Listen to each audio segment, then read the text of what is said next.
Hello and welcome to Defence Line, our weekly show on defence, security and more. Last week saw a disturbing escalation of tension along the LoC with Pakistan.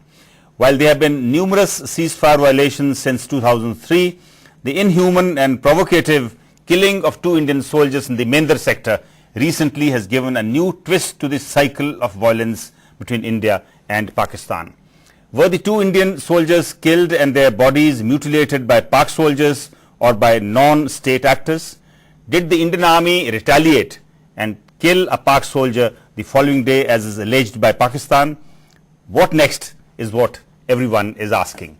These are the host of issues that we will discuss in Defence Line today with Professor S.K. Sharma, former member of the National Security Advisory Board, Lieutenant General J.S. Dhillon, former Corps Commander in J&K, Lieutenant General A.S. Sekhon, former Director General Military Operations, and Brigadier Pradeep Sharma, a former brigade commander who also had a stint in the National Security Guards. Gentlemen, welcome to the discussion. But before that, let us look at this report. Much water has flown down the Indus since India and Pakistan declared a ceasefire in November 2003. Since then, both nations have engaged in a protracted and productive dialogue and adopted a slew of confidence-building measures. However, at the line of control, firing has flared up. Cross-border bursts of fire between the troops were being exchanged intermittently, but they were more a matter of routine than anything else, given that the armies of two traditional rivals have been standing face to face for decades. But the brazenness with which the Pakistanis crossed the line of control in the Mendar sector of Jammu and Kashmir and killed two Indian Army jawans and mutilated the body of one of them has threatened the nebulous ties between the two neighbours. India has described the killings of Army jawans as inhuman, ghastly and unacceptable. For its part, Pakistan has denied that its troops crossed the LoC and called the Indian clamour for condemnation propaganda. Pakistan has also said that a day prior to this incident, India had killed its soldier in unprovoked firing, which no one took serious note of. Tough posturing by India has led to public anger spilling onto the streets. Protesters have burnt effigies wrapped in Pakistani national flag, and the demand to teach Pakistan a lesson has become shriller. Both countries have summoned the High Commissioners and registered their protests over the clashes.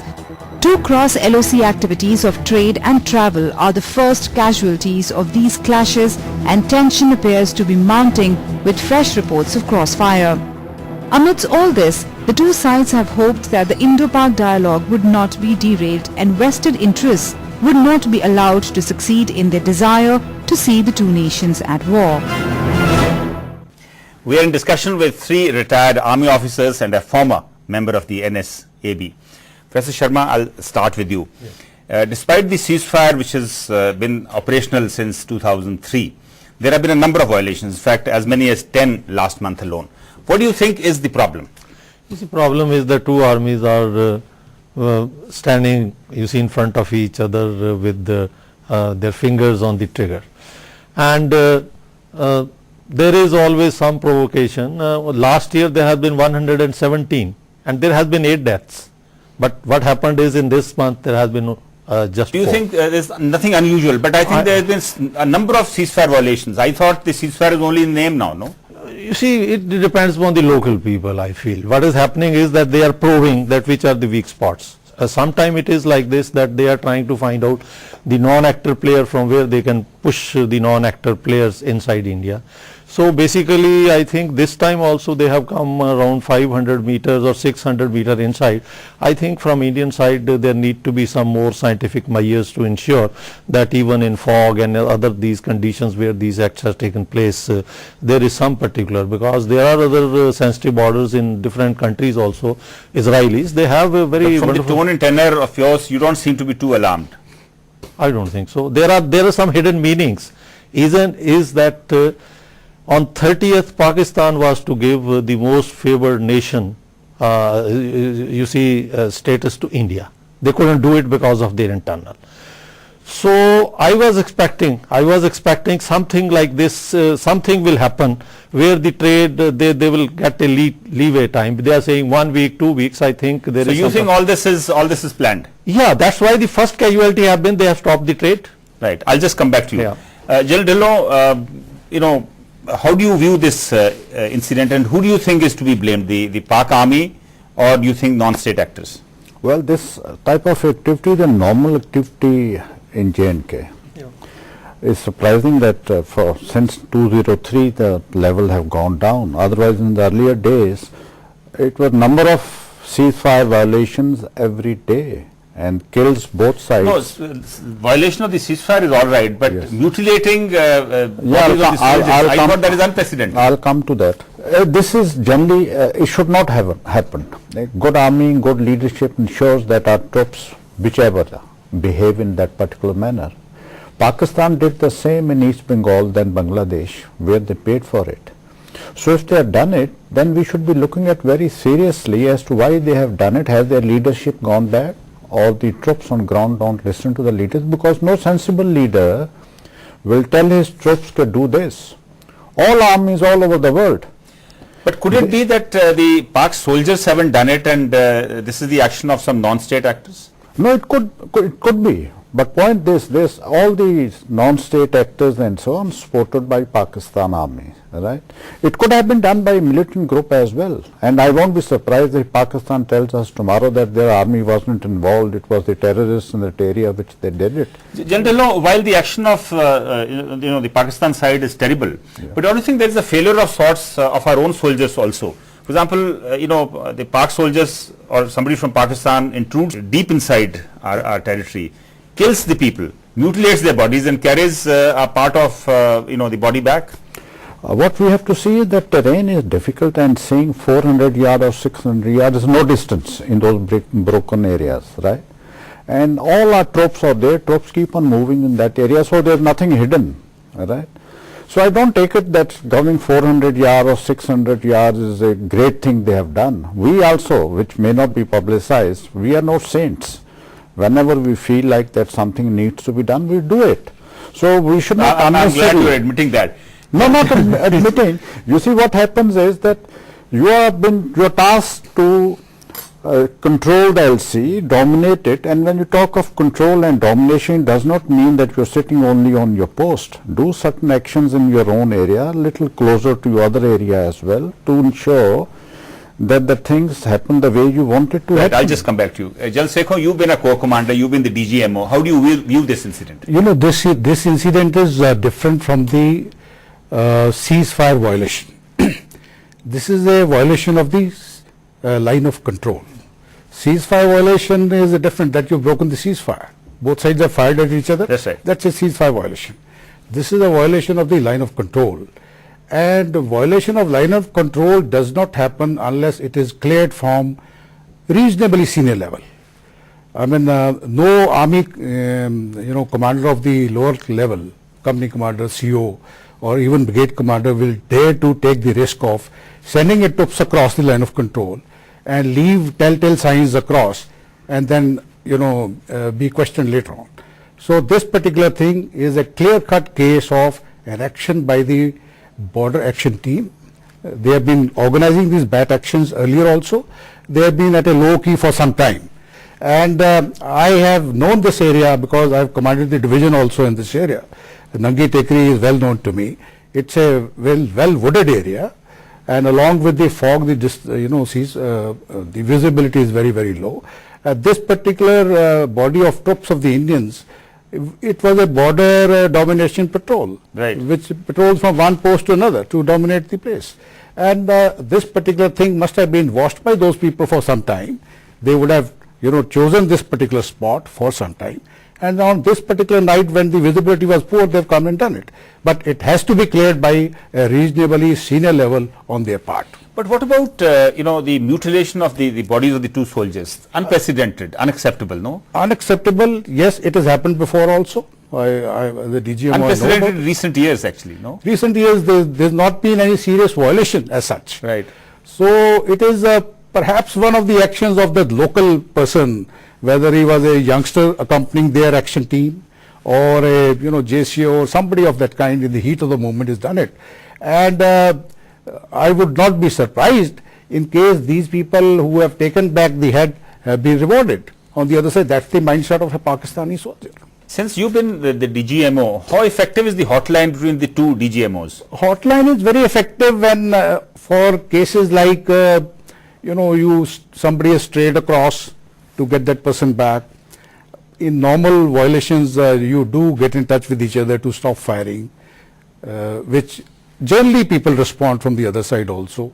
We have been taking up case with the DGM on the other side as and when a group has been intercepted, trying to infiltrate, to tell them to, button up their side at least.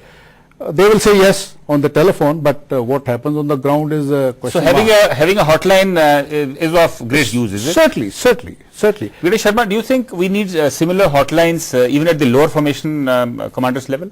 Personally, I would not recommend that. Okay.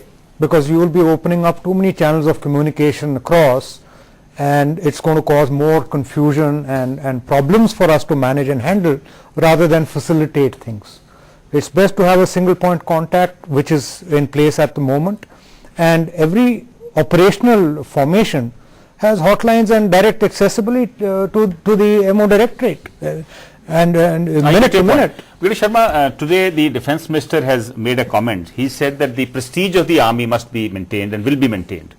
That's quite a positive, no? Well, if he is listening, and I wish he is, the prestige and the respect and dignity of the army is maintained if the nation looks after the army. It is not maintained if ex-servicemen and others have to go into rallies and return their medals and ask for their pension and other rights.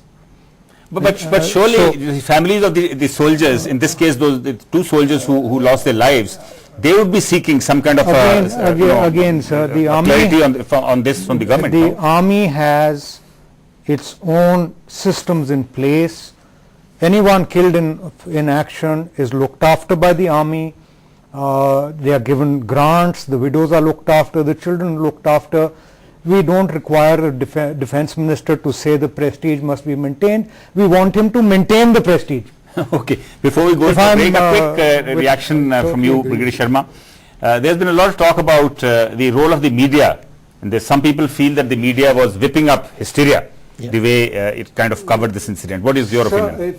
If I was the man on ground, I would hold the media responsible for foreclosing all my options. Look, my blood boils. Right. Okay, I'm from the infantry and I've been in this sector as a corps reserve, sir. I've been to every post and I've reconnoitered 292 tasks, and I've also served in Udi, so across. And I dare say my father has also served in Udi. Okay. So I don't want to be sitting as if I'm wearing bangles, but by creating this hysteria, you have done several things. The forces all along the border have become alert. Okay. I wish they just kept quiet.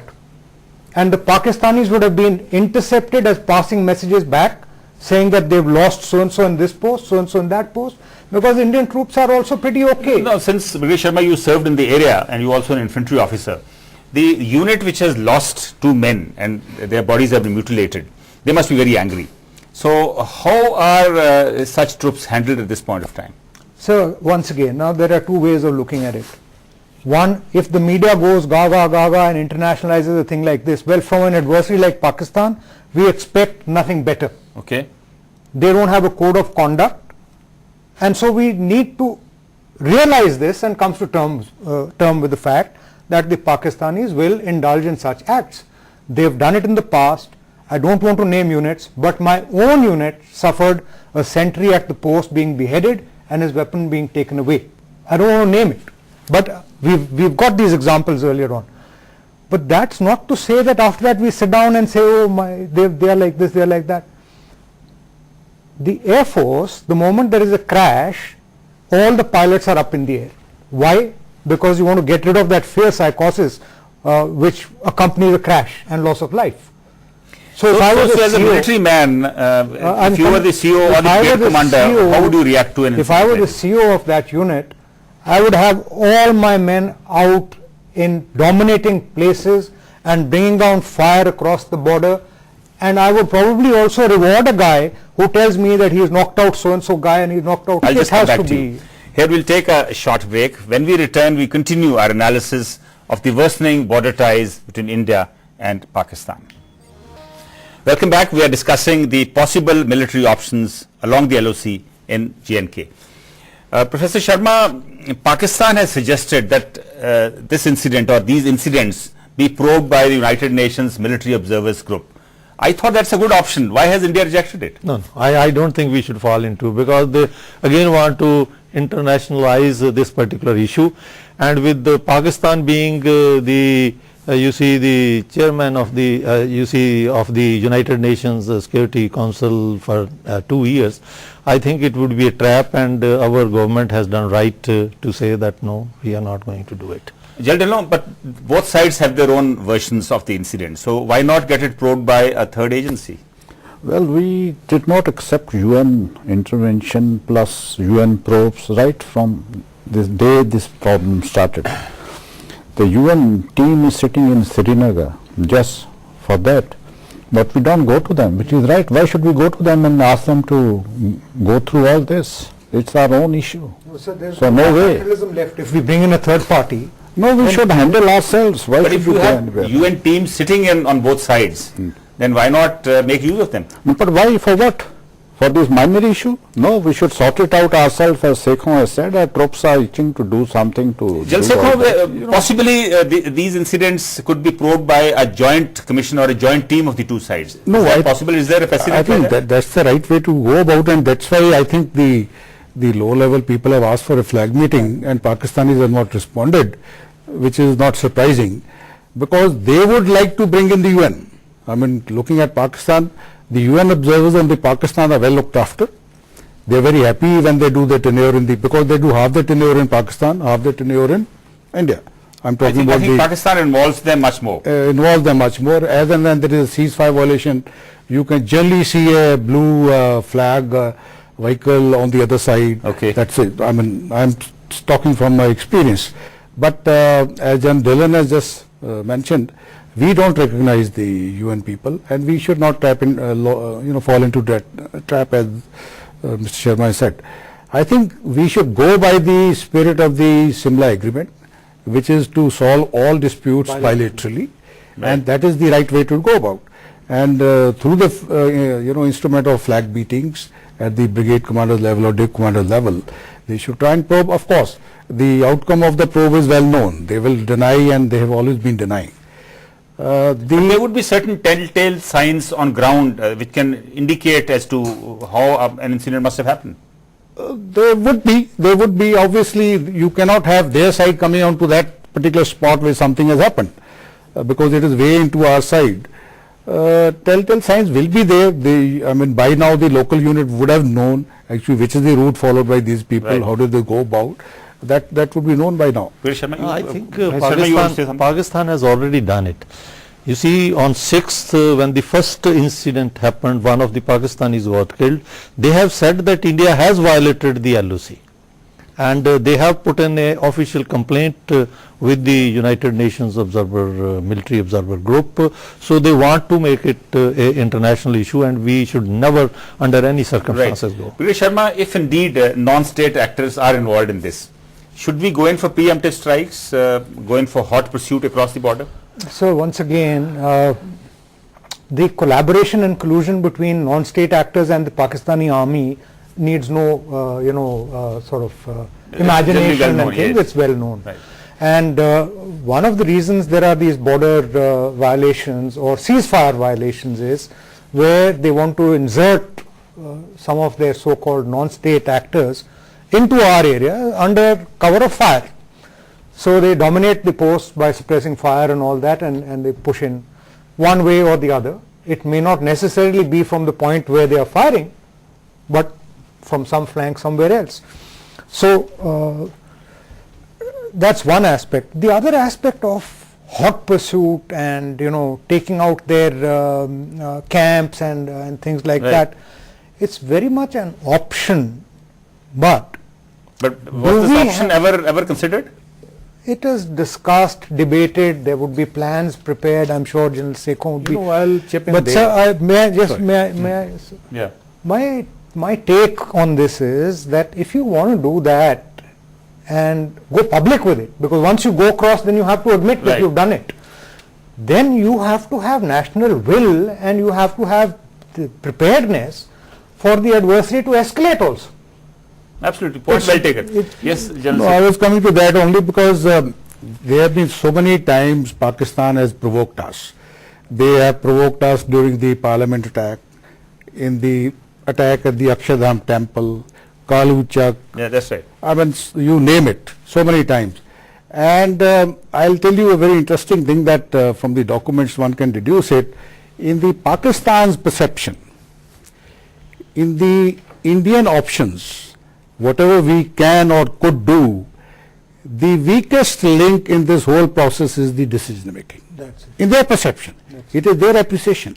And that particular perception has been cemented by us by inaction after so many provocations. I'm not saying you go to war every time, but then I think we have not been able to send a strong signal across. What would be a strong signal, General Sekhon, in I'll your just opinion? give you a very, very, example. One Right. of the examples, I had mentioned this, I shouldn't be saying so. Say after the Mumbai attacks, I Okay. think the clear signal would have been an airstrike on Murid K, the headquarters of the LET.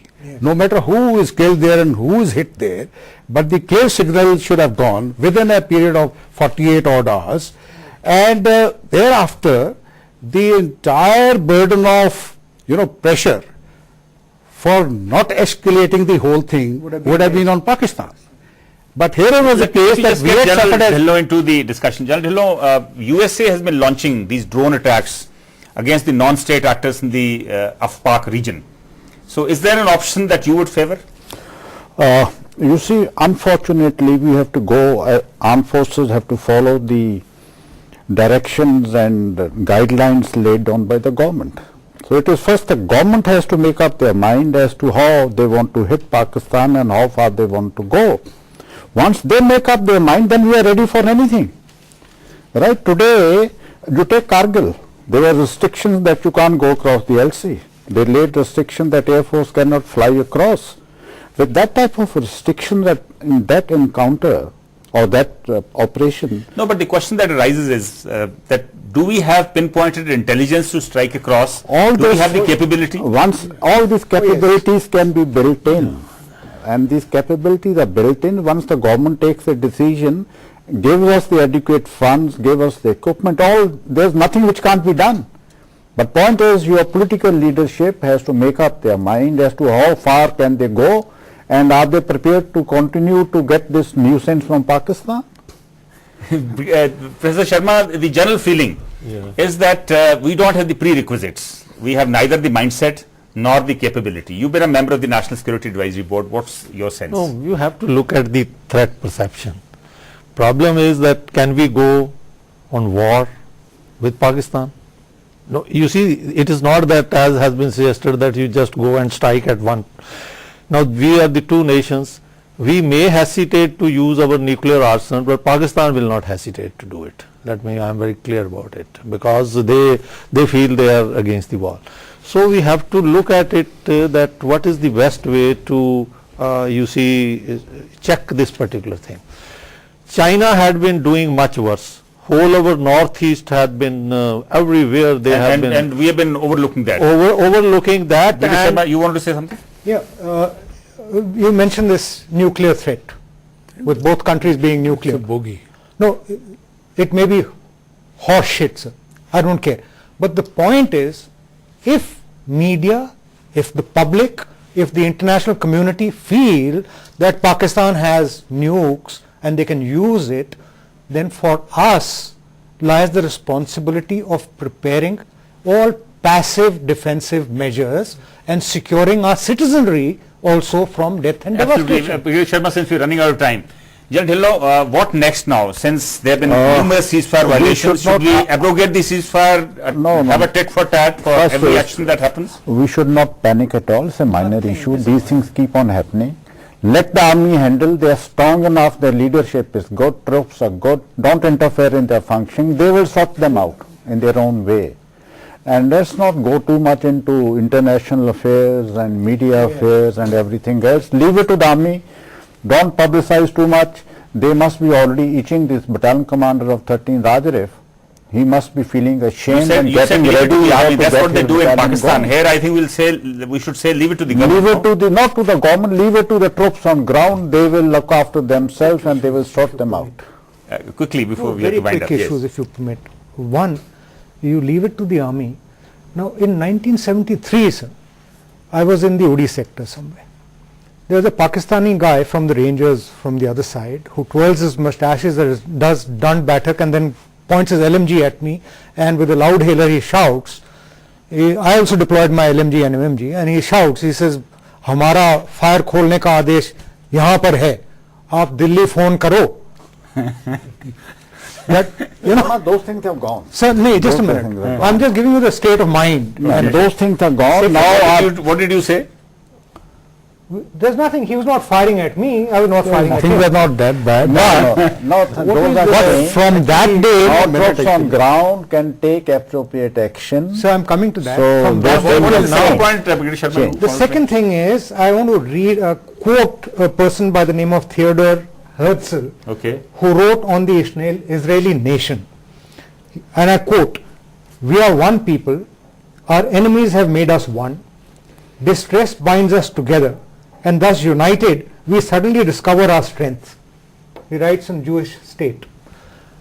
Now, when we look at India, whether it's a rape or it's a Maoist guy planting a bomb here, or it's... No, I agree. We have a long way to go. We have to get our act together, whether it is publicizing an act like this, or it is taking a national decision. We have to get our act together. Well, on that note, I think we'll close Don't the discussion. interfere with the army. They will do their bit. They will sort them out. Right. Thank you very much for joining us in the discussion. The series of incidents along the LoC recently called for a joint inquiry by the two militaries. And if indeed non-state actors in Pakistan carried out the brutal mutilation of the bodies of two Indian soldiers, both India and Pakistan should collectively rein in such forces, failing which India should start preparing for preemptive steps. Needless to say, it is in the wider interest of both to redefine the contours of their relations lest such incidents trigger a wider flare-up. That is all in Defence Line today. Do write your feedback. Good luck and goodbye.